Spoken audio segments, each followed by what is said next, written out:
유명한 철학자인 플라톤은 인간의 행복한 조건으로 5가지를 이야기합니다. 먹고 입고 살고 싶은 수준에서 조금 부족한 듯한 재산. 두 번째는 모든 사람이 칭찬하기에 약간 부족한 용모. 세 번째, 사람들이 자신이 자만하고 있는 것에서 절반 정도밖에 알아주지 않는 명예. 네 번째, 겨루어서 한 사람에게 이기고 두 사람에게 질 정도의 체력. 마지막 5번째는 연설을 듣고서 청중의 절반은 손뼉을 치지 않는 말 솜씨. 플라톤은 이 5가지만 있으면 행복할 줄 알라라고 이야기를 합니다. 특별히 하버드 대학에서 행복학을 강의하는 탈 벤 샤르 교수는 행복한 삶을 만드는 구체적인 실천 방법을 우리에게 이야기를 합니다. 저자는 행복의 6계명이라고 하는 말로 우리에게 가르쳐주고 있습니다. 첫 번째, 인간적인 감정을 허락하라. 두 번째로, 행복은 즐거움과 의미가 만나는 곳에 있다.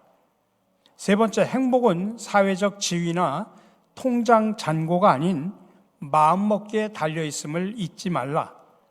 네 번째, 단순하게 살라. 5번째, 몸과 마음이 하나라는 것을 기억하자. 마지막 6번째는 기회가 있을 때마다 감사를 표현하라. 여러분, 지금까지 행복한 삶을 살고 계십니까? 아니면 내 인생은 참 불행하다 이렇게 생각하면서 살아오셨습니까? 특별히 새해가 되면 많은 사람들이 복에 대해서 관심이 참으로 많이 있습니다. 근데 복이라고 하는 게 과연 뭘까요? 아니, 우리가 구하는 복과 성경이 말하는 복은 같은 것일까요? 심령이 가난한 자와 애통하는 자가 복이 있다고 선언하는 성경의 복과 세상의 복은 어떤 차이가 있을까요? 전하, 위복, 세옹지마라는 고사성어도 있지만은 때로는 화가 될 수도 있는 그런 상대적이고 가변적인 복이 우리가 추구해야 될 유일한 복일까요? 때로 세상의 복들 때문에 성경이 말하는 바로 그 복을 놓칠 수 있다고 하면 그러면 우리는 어떤 복을 추구해야 하는가? 성경에서 복이라는 단어는 창세기 창조 이야기에 가장 먼저 등장합니다. 먼저 하나님께서는 창조된 동물들에게 복을 주셨습니다. 창세기 1장 22절입니다. 하나님이 그들에게, 여기서 말하는 그들은 동물과 생물들을 말합니다.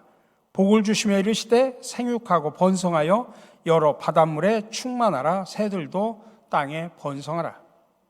그리고 이어서 창조된 인간에게 복을 주셨습니다. 창세기 1장 28절입니다. 하나님이 그들에게, 여기서 말하는 그들은 남자와 여자를 말합니다. 복을 주시며 하나님이 그들에게 이르시되 생육하고 번성하여 땅에 충만하라. 땅을 정복하라. 바다의 물고기와 하늘의 새와 땅에 움직이는 모든 생물을 다스리라. 여기서 더 나아가서 안식일이라고 하는 시간에 복을 주십니다. 창세기 2장 2절입니다. 하나님이 그가 하시던 일, 창조 사역을 7째 날에 마치시니 그가 하시던 모든 일을 그치고 7째 날에 안식하시니라. 이렇게 창조 이야기를 통해서 성경이 말하고 있는 핵심적인 복은 생육, 번성, 충만, 그리고 안식일과 관계가 있다는 사실을 알게 됩니다. 첫 번째로 성경이 말하는 복은 복되게 하는 복입니다. 먼저 생육, 번성, 충만이라고 하는 이 복을 한번 생각해 봅시다.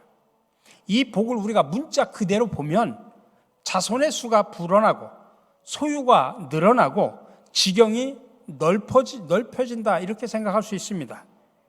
물질주의와 개인주의라고 하는 그런 안경을 끼고 이 복을 바라보는 사람들은 그런 의미로 이해하기가 쉽습니다.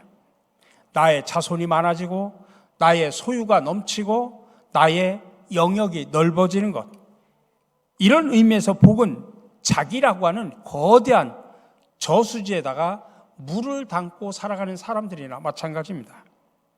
그러나 하나님께서 주시는 복은 온 땅에 충만하게 되어야 할 복입니다. 그렇게 되려고 하면 이 복이 저수지가 아니라 강물처럼 온 세상을 향해서 흘러가야만 합니다. 복이 여러 나라 모든 사람을 향해서 퍼져나가야 합니다. 이미 복을 받은 사람이 다른 사람을 복되게 하고 복을 받은 나라가 다른 나라를 복되게 함으로써 복이 확장되는 것, 이게 바로 생육, 번성, 충만을 이루는 내적 과정이라고 말할 수 있습니다. 그러므로 성경이 말하는 복은 받은 복을 넘어서 복되게 하는 복입니다. 다른 말로 표현하면 남을 향해서 흘러나가는 복을 말합니다.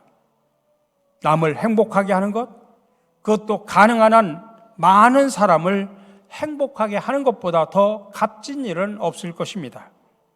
반대로 남을 불행하게 하고 그것도 많은 사람을 불행하게 하며 사는 것보다 더 혐오스럽고 악한 일도 없을 것입니다.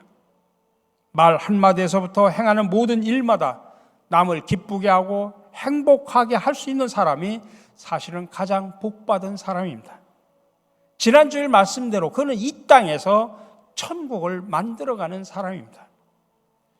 우리가 만일 다른 사람으로부터 저 사람은 정말 멀리서 쳐다만 봐도 내 마음이 즐거워져, 저분은 가까이 다가가 한 번 보기만 해도 내가 은혜스러워, 그분의 웃는 모습이나 미소만 바라봐도 난 행복해, 그런 말을 내가 들을 수 있다면 우리는 가장 복되고 성공한 사람이라는 사실을 기억하시기 바랍니다. 그리고 구체적으로 이 땅에 그런 사람들은 천국을 만들어가는 사람들입니다. 그런데 하는 말마다, 하는 일마다 남을 불쾌하게 하고 상처를 주고 여러 사람들을 고통스럽게 만들고 또 공동체에 해를 끼치는 삶은 가장 실패한 인생입니다. 아니, 지옥을 만들어가는 사람이라고 말할 수 있습니다. 그 사람 밥맛 없어. 그 인간 두 번 다시 내 앞에서 그 이름 꺼내지 마. 나 열받아. 그 사람하고는 그저 상종하지 않는 게 최고야. 그 인간은 그저 조용히 살아주는 것이 바로 우리를 돕는 거야. 여러분, 그런 소리를 듣는 것보다 더 불쌍한 삶이 어디 있겠습니까? 아니, 왜 그런 인생을 살아야 합니까? 물론 때로는 내가 잘 하려고 한 것이 본의 아니게 남에게 오해가 돼서 큰 상처와 고통을 안겨주는 그런 일이 분명히 있긴 합니다. 그러나 가만히 보면 끊임없이 남에게 불쾌감과 고통을 줄 일들을 고안해내고 그로 인해서 남의 불행이 나의 성공인 것처럼 그렇게 즐기며 그것으로 행복을 삼는 그런 삐뚤어진 심성을 가진 사람들도 있습니다. 그런데 그보다 더 저주받은 인생이 없다라고 단언할 수 있습니다. 그리고 그런 사람들의 비극은 아무리 알아들을 만큼 그의 잘못을 알려주어도 알아듣고 돌이키는 길은커녕 갈수록 더 마음이 강팍해지고 완악해지는 것입니다. 여러분, 혹시 이 공동체 안에서 내가 그런 사람은 아닌가? 여러분 스스로를 한번 점검하고 성찰해 보시기 바랍니다. 여러분, 가장 복된 삶은 자기의 삶으로 남을 살리는 삶입니다. 남의 행복을 통해서 자기도 진정으로 행복해지는 그런 복입니다. 이런 복은 자아라는 그런 영역의 담 안에 저수지처럼 머무는 법이 없습니다. 두 번째로 하나님을 아는 복입니다. 하나님께서 태초해 주신 또 하나의 복이 바로 안식일과 관계가 되어 있습니다. 하나님께서 사람도 동물도 아닌 안식일에 복을 주셨다라고 하는 그런 말씀의 의미가 뭘까요? 안식일은 하나님께서 여섯 동안 세상을 창조하신 후에 안식하신 날입니다.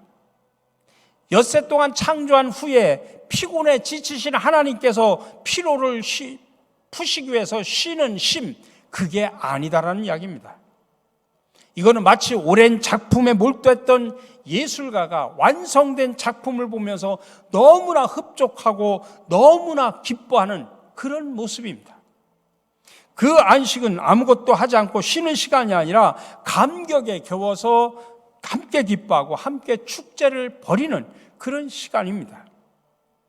만약에 안식이 아무것도 하지 않는 의미 속에서의 쉼이라고 하면 우리가 안식일에 인간이 개입을 해가지고 하나님의 쉼에 방해를 드려서는 안 되겠죠. 그러나 그 안식이 축제라면 인간이 하나님께 나아가서 하나님과 함께 기뻐하고 그분께 감사하고 그분께 예배하고 그분과 교제해야 합니다. 그때 비로소 축제로서의 안식이 이루어지기 때문입니다. 그렇다면 하나님께서 안식일에 복을 주셨다라고 하는 의미는 명백합니다. 인간을 창조주 하나님의 임재와 사귐으로 초청하셨던 그 하나님께서 하나님과 인간 사이에 교제하는 복을 주셨다라고 하는 그런 의미입니다. 이 교제를 통해서 비로소 인간은 하나님을 올바로 알게 됩니다. 이렇게 인간은 하나님을 아는 복을 받았는데 이것이 바로 복 중에 가장 큰 복임을 여러분들 믿으시기 바랍니다. 그래서 우리는 안식일, 다시 말하면 주일을 통하여서 하나님께 예배로 교제하고 찬양과 영광을 올려드리는 것입니다. 또한 금년도 우리 교회 표처럼 오직 여호와를 앙망하는 자가 되어서 일평생 주님께 소망을 두고 살아가는 것입니다.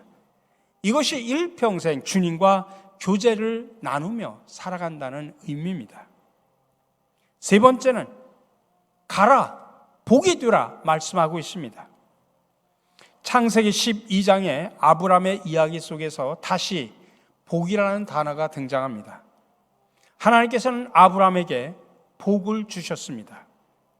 아브라함이 복의 근원이 되어서 그를 축복하는 자가 복을 받고 나아가 모든 족속이 그로 말미암아 복을 받는다고 하는 그런 내용입니다.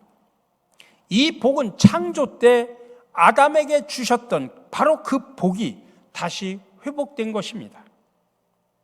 하나님께서는 먼저 복을 주시기 전에 아브라함을 그의 고향 갈대아 우르에서 떠나라고 말씀하십니다. 당시에 고향을 떠난다고 하는 건 엄청난 위험을 감수하는 것인데 왜 하나님께서는 아브라함에게 고향 땅을 떠나라고 이야기하셨을까? 여러분, 이 갈대아 우르는 하나님을 거역하는 바벨의 정신, 바벨의 문화, 바벨의 종교가 가장 심한 곳입니다. 만약 아브라함이 거기에 계속 머물렀다고 하면 아브라함 자체도 바벨의 그런 정신과 영향을 받아가지고 하나님을 거역하면서 살다가 죄와 심판의 운명을 결코 벗어날 수가 없었습니다. 그런 그를 불러내신 것은 그에게 가장 중요한 복을 주시기 위함입니다. 그 복이 바로 하나님을 아는 복, 하나님과 교제하는 복, 오직 여호와를 앙망하게 하기 위함이라는 사실입니다. 모든 사람들이 다 우상을 섬기는 그 시대에 아브라함은 참 하나님을 알고 경배하고 최고의 복을 받았고 오직 여호와만을 앙망하는 믿음의 조상이 되었던 것입니다. 이어서 하나님께서는 또 다른 축복을 선언하셨습니다. 창세기 12장 1절 2절에 보면 핵심적인 것이 뭐냐면 가라, 너는 복이 될지라. 가라라고 이야기합니다. 그리고 3절에 보면 땅의 모든 족속이 너로 말미암아 복을 얻을 것이다라고 이야기합니다. 이 말씀의 핵심과 강조점은 아브라함에게 받을 복의 양을 지금 이야기하는 것이 아닙니다. 아브라함을 통해서 복을 받게 될 많은 열방, 많은 민족을 이야기하는 것입니다. 이처럼 하나님께서 아브라함에게 주신 두 번째 복은 이 아브라함을 통해서 모든 민족이 복을 받는 것, 남을 복되게 하는 복, 쉽게 말하면 복의 통로가 되는 복을 줬다는 이야기입니다. 여러분, 우리는 매일 복을 구하면서 살죠. 그래서 여러 가지 구하는 복들이 참으로 많이 있을 것입니다.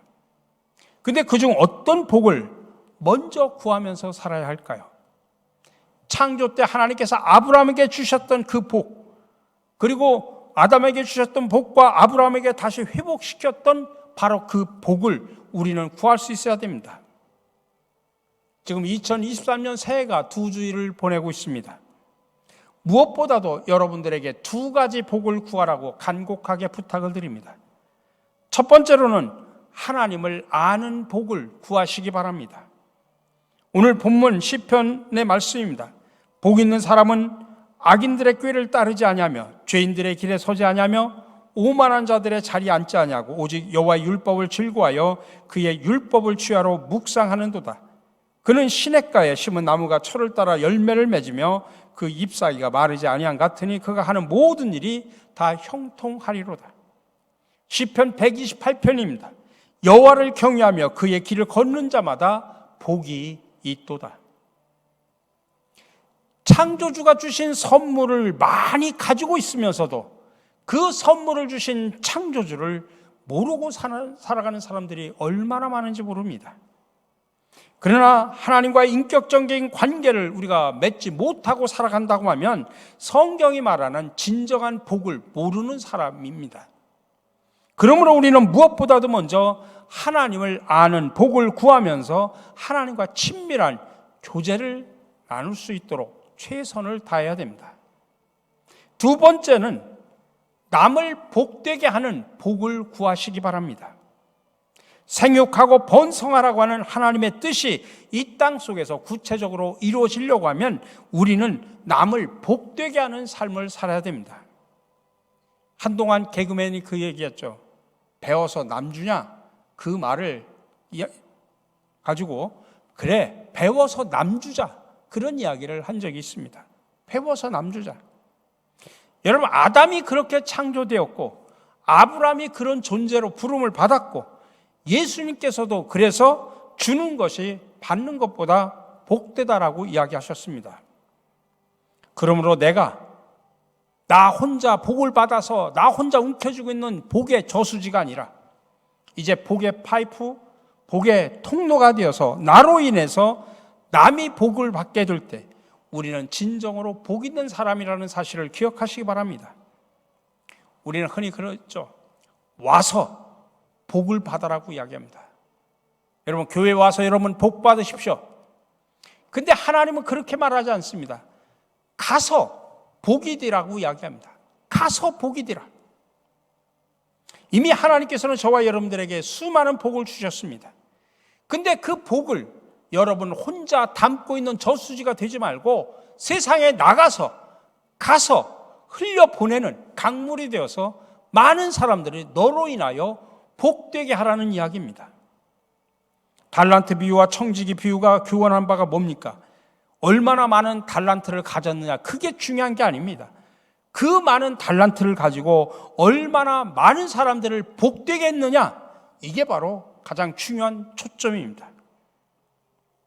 여러분 세상의 기준은 얼마나 많이 소유했느냐라는 것을 가지고 복의 기준을 삼습니다. 그러나 천국은 그렇지 않습니다. 얼마나 남을 복되게 했느냐 그게 바로 천국 복의 기준입니다. 복을 가지고 있으면서 그것으로 남을 복되게 하지 않으면 오히려 하나님의 심판 아래 있게 된다는 사실을 기억하셔야 됩니다. 살면서 누군가가 나로 인해서 행복한 삶을 살도록 하는 것, 여러분 그게 진정으로 복 있는 사람입니다. 우리는 새해를 맞이할 때마다 우리 모두는 다 복을 구합니다. 여러분은 무슨 복을 구하면서 살 것입니까? 성경에 가르치는 복을 구하는 사람이 진정으로 행복합니다. 그는 하나님의 나라와 그 의를 구하는 사람입니다. 그러니 부디 바라기는 올 한 해 동안 여러분 그리고 일평생 동안 복 있는 사람으로 사는 복이 넘쳐서 여러분 일평생 동안 여호와를 앙망하여 하나님을 알아가고 또 하나님께 소망을 두면서 남을 복되게 하는 복의 통로들이 되는 성도 여러분들이 되시길 간절히 바랍니다.